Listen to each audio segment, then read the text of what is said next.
ప్రభువైన యేసుక్రీస్తు వారి అతి శ్రేష్టమైన నామంలో అందరికీ ప్రైజ్ ద లార్డ్. ఈ రోజు దేవుని వాక్యము, మీరు బలహీనులు కాక ధైర్యం వహించుడి, మీ కార్యము సఫలమగును. 2 దినవృత్తాంతముల గ్రంథము 15వ అధ్యాయము 7వ వచనం. అవునండి, అనేక సార్లు ప్రభు సన్నిధిలో మనము అనేక విషయాల నిమిత్తమే ప్రార్థిస్తూ ఉన్నప్పుడు, ఆ ప్రార్థన విషయమే జవాబు మనకు రానప్పుడు, ప్రార్థన సఫలం కానప్పుడు మనం బలహీనలం అయిపోతూ ఉంటాం.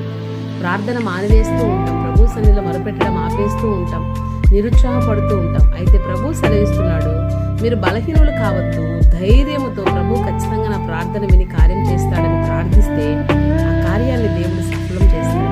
కనుక బలహీనములు కాక ప్రతి విషయంలో కూడా మనం ప్రార్థించేది పొందుకునేంత వరకు కూడా ప్రభు సన్నిధిలో ప్రార్థనలో ఆ చేతులు ఎత్తి పెట్టే వారంగా మనం ఉండాలని, ప్రార్థనాపూర్వకంగా మనం ప్రభు సన్నిధిలో అనేకమైన ఆశీర్వాదాలు పొందుకునే వారంగా ఉండాలని దేవుడు ఆశిస్తున్నాడు.